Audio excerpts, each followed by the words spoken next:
Agar Google'ga kirib eng tez o'sib borayotgan din deb qidirib ko'rsangiz, bu borada islom ustunlik qilayotgan ekanligini topasiz. Bugungi kun haqida gapiradigan bo'lsak, deyarli dunyoning chorak qismi o'zlarini musulmon deb bilishadi. Shu vaqtning o'zida islom ommaviy axborot vositalarida eng ko'p qoralanadigan dindir. Because it's the only religion that acts like the mafia that will kill you.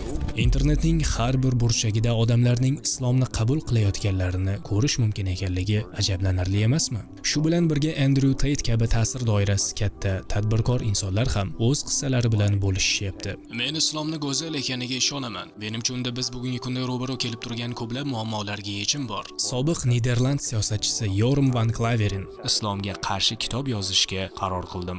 Oxirida esa men musulmon bo'lishim bilan nihoya topdi. Elfi Best: men masjidda yuragimdan boshqa hech qayerda his qilmagan hissiyotlarni tuydim. Go'zal jamiyat, qandoq ham go'zal, oddiy din. Bu ro'yxat davom etaveradi. Har yili biz musulmon bo'lmagan mamlakatlarda musulmonlar soni ortib borayotganini ko'rib turibmiz. Ammo qanday qilib? Bugun men mana bu yigit qanday qilib mana bunisiga Allohu akbar aylangani haqida shaxsiy hikoyam bilan bo'lishmoqchiman. Bu kanalimda sizlar avval ko'rgan videolardan biroz boshqacharoq. Odatda men shunchaki tadbirkorlik, fikrlash va mening biznes sayohatim haqida gapiraman. Ammo o'ylashimcha bu mavzu ham biroz vaqt sarflashga arziydi. Negaki, men islomni qabul qildim. أحب المدينة دار السلام وأرجو جوار النبي الكريم. Biroq keling orqaga, safarimning avvaliga qaytaylik. Men oddiy bola sifatida, oddiy xonadonda, o'rtamiyona daromad topadigan otam, onam va singlim bilan birga ulg'ayganman. Men 7 yoshga to'lganimda vaziyat o'zgardi. Ota-onam ajrashishdi. Men otamni ko'p ko'rmaganman. Onam esa iqtisodiy, ruhiy vaziyatni boshqarishda juda qiyin davrlarni boshlaridan o'tkazganlar. Bor yo'g'i 7 yoshli bola bo'lgan holda ularni ko'rib turish oson emasdi. O'sib borayotgan yosh bola sifatida o'ta ta'sirchan va yengiltak davrlardan o'tib bordim. To'g'ri qarorlar qabul qilmasdim. Noto'g'ri odamlar bilan aralashib yurardim. Hali yosh bo'la turib, alkogol iste'mol qilardim. Siz bolaligim ko'pchilik odamlarnikidek bo'lmaganini aytishingiz mumkin. Ammo bu men bugungi kunda erkak bo'lib yetishishimga sabab bo'lgandi. Negaki kurashish haqiqiy erkakni vujudga keltiradi. Tajriba orqali ko'p narsani o'rganasiz. Xayriyatki menda meni qo'llab-quvvatlaydigan, meni haqimda qayg'uradigan ajoyib oilam bor. Oxir-oqibat otam bilan juda mustahkam aloqa bog'lashga muvaffaq bo'ldim. Shuning uchun ham hozir men alhamdulillah deb aytaman. Bu Allohga hamd bo'lsin degani. Ammo bu qanday ro'y berdi? Nima uchun bu oq tanli yigit arab tilida so'zlayapti va islom haqida gapiryapti? Yaxshi savol. Men yoshlik yillarimda hech qachon bir kun kelib musulmon bo'lishim haqida o'ylab ko'rmaganman. Ammo safarimning avvaliga nazar tashlasak, ko'p narsa ravshanlashadi. 15-16 yoshlarımda hissiyotlarim va salbiy odatlarimni asta-sekin o'z motivatsiyamga o'zgartirishni boshladim. Kitoblar o'qishni, podkastlar tinglashni, sport zalga borishni, barvaqt turishni va boshqa narsalarni boshlab yubordim.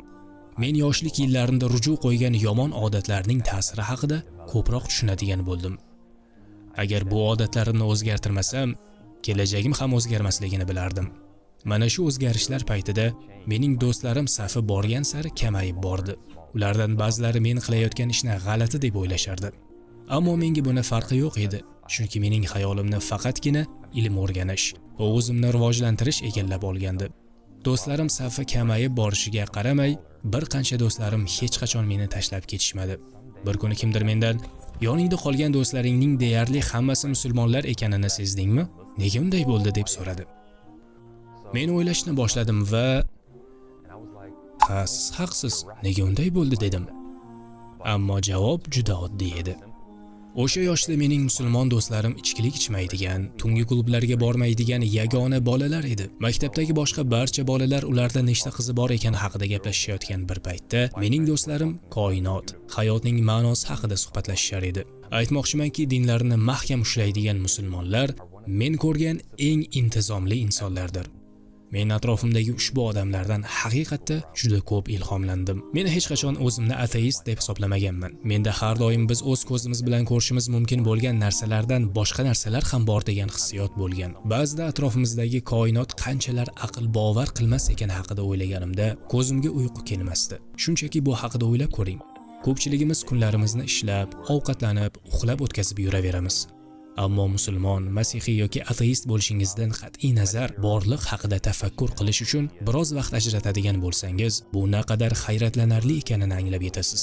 Bepoyon koinot, okeanlar, chakalakzorlar, katta-kichik hayvonlar, bularning hammasi qanday qilib mavjud bo'lib qolgan? Biz kimmiz? Hayotning ma'nosi nima?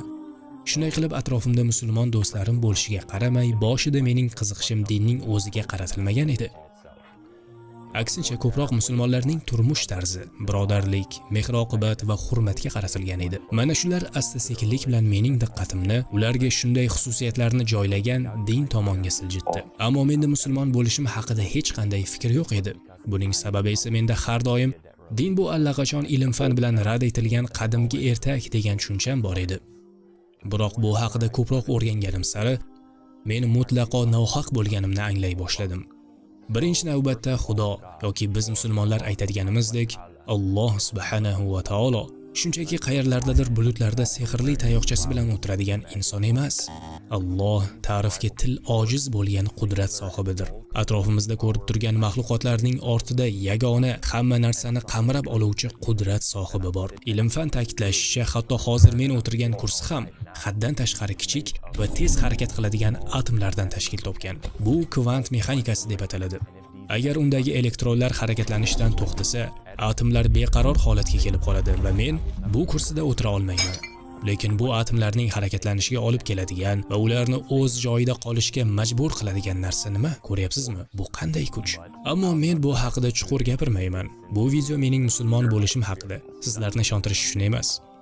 Qisqa qilib aytadigan bo'lsam, islom haqida ko'proq o'rganganim sari so'ragan har bir savolimga kuchli javob oldim. Bugungi kunda odamlar mendan nega dindor bo'lib qolganimni so'rashsa, men bunga ikkita sabab bor ekanini aytaman.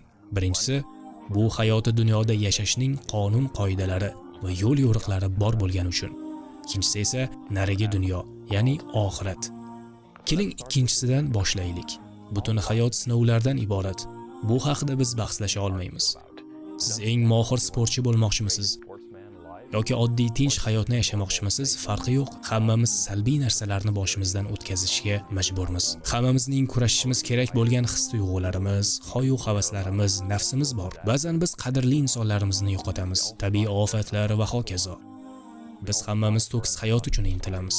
Har 10 nafar insondan biri holdan toygan. 90% kishilar qattiq stressga tushib qolishgan. Nima qilishingizdan qat'iy nazar bu hayotdan hech qachon 100% qoniqa olmaysiz. Negaki siz doimiy ravishda sinalasiz. Siz nari borsa bu sayyorada 70 yoki 80 yil yashashga muvaffaq bo'lishingiz mumkin, ammo bir zumda barchasi tugab qolganini payqamay ham qolasiz. Bu vaqt masalasi xolos. Sizning soatingiz chiqillayapti, meniki ham. Bundan boshqa muhimroq nimadir bo'lishi kerak emasmi? Eng kamida men shunga ishonishni istayman.